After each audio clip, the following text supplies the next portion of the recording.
But all I can say is, man, they brought me back home. I feel the love. I'm waiting for this game Monday night, but especially to get up in that Metrodome for my first game in a few years. So, man, I thank everybody for for everything that they've sent, all the positives. I know there's a lot of negatives out there, but man, I'm not trying to live in the past. I mean, you could call it what you want. Yeah, I did have a few mix-ups here, but who didn't? What if I'd have been on that boat? It'd really been some problems, wouldn't it?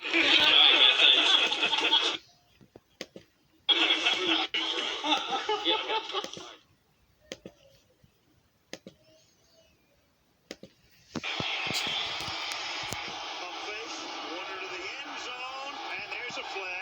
Because Kevin Mathis was clearly holding on to Holt.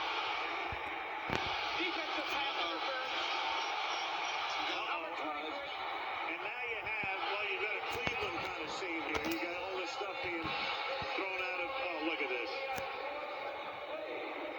This is why what happened in Cleveland yesterday was such a disgrace.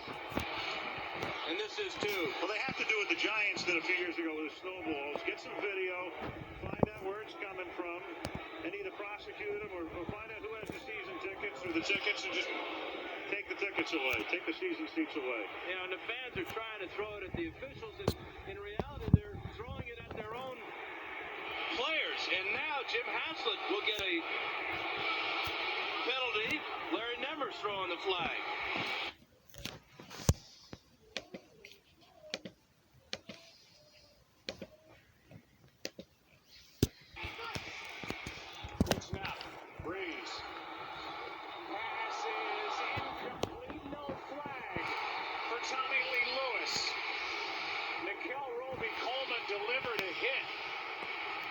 Two officials talk to each other.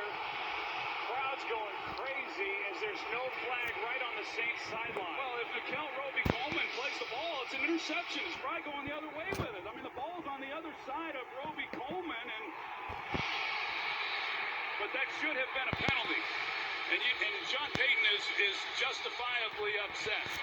Mike Pereira, if that was a penalty, that would have in essence ended the game. Did you think it was a penalty? Yeah, I really do. I know it's easy in slow motion. They're close to bang, bang, but that was early enough. Even high contact on the recent. Clearly contact before the ball got there. Yeah, he had, I mean, all he was doing was staring down Lewis and just playing the man and never got turned on. I mean, it can't be any more obvious than that. Yeah, I mean, Sean Payton, he just simply cannot believe it, nor can anyone that's in the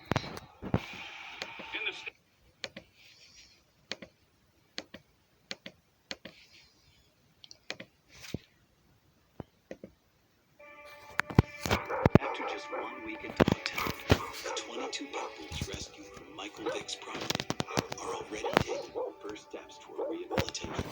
Accustomed to an environment where violence and neglect are all too common, now they must learn to socialize with people and other dogs. If these pit bulls are ever to be adopted, Dogtown must transform virtually every aspect of their behavior. You doing, little man? Right now, we're really assessing their behavior and getting to know them.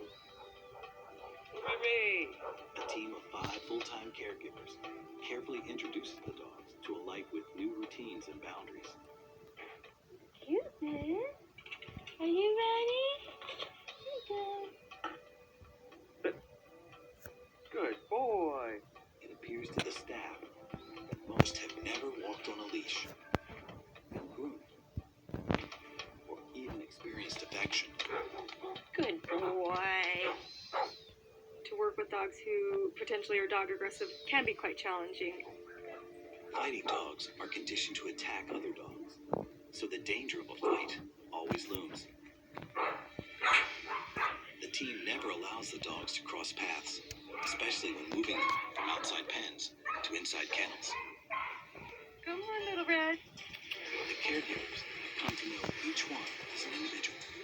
Their priority? To enrich the dogs' lives in any way possible. Toys, play, even music are important parts of their daily routine. As these pit bulls overcome their fighting past, adoption now becomes a real possibility for some of them.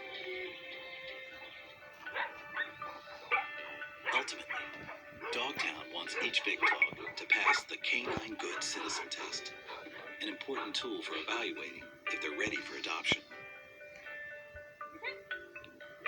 To pass, the dogs must prove they're capable of following commands, are safe with humans, and safe with other dogs. We have very strict guidelines in order for us to adopt these dogs out, so we have a lot of work to do. The screening process for adoptive homes will be rigorous. The goal? Find loving families able to handle whatever issues might remain. I personally believe every one of them is going to find a great home, or if need be, we will take care of them the rest of their lives.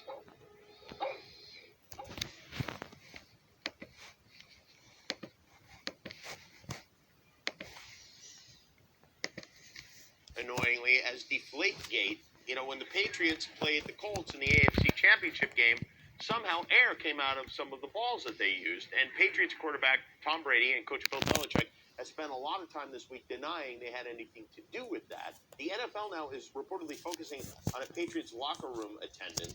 They want to know if he did it, and if he did do it, why did Tom Brady ask him to do it? Because if he did, that means he lied to everyone in his press conference. Now, when there's a high-profile crime, all of a sudden a bunch of people come forward and claim they did it. It's like when the Lindbergh baby was kidnapped, there was a bunch of people confessed. Same with the Black Dahlia murder. So anyway, I don't know if the people we're about to see are trying to protect Tom Brady or if they want attention, or if they're mentally ill, but already more than a half dozen people have come forward, and we'll make of this what you will.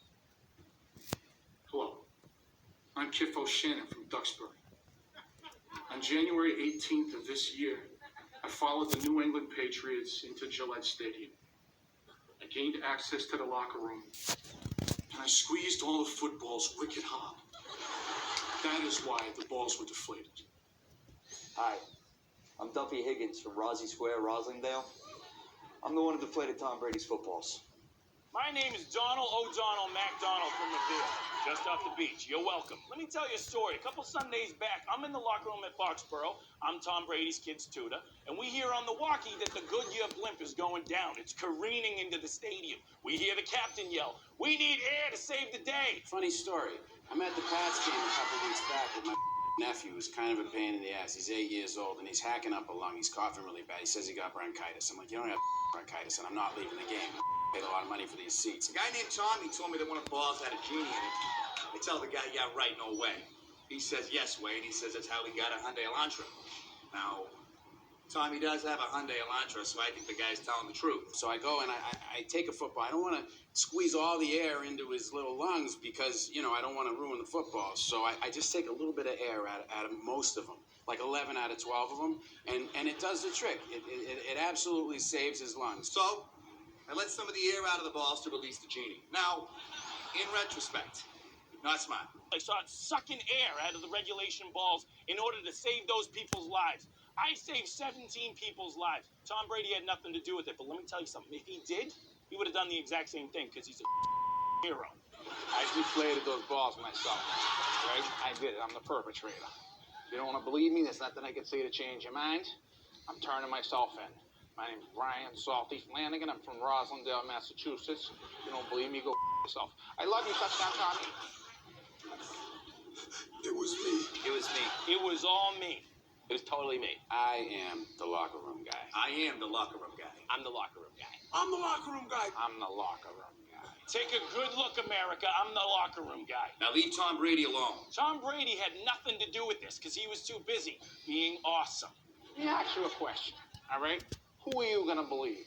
Tom Brady, the greatest man in all of humanity, or a bunch of on Twitter? Scales of justice have spoken. 6 Super Bowls, 3 championships, 2 MVPs. And those lips. Amen. Those lips. It wasn't Brady. Unless he deflated those footballs with his piercing baby blue eyes. Belichick was my chemistry teacher sophomore year. He understands this. You don't know. My name is Cubby Herlihy, and I acted alone. Do you know why you acted alone? Because nobody wants to act with you. because you suck. And that's why when I put alone, you're better than me.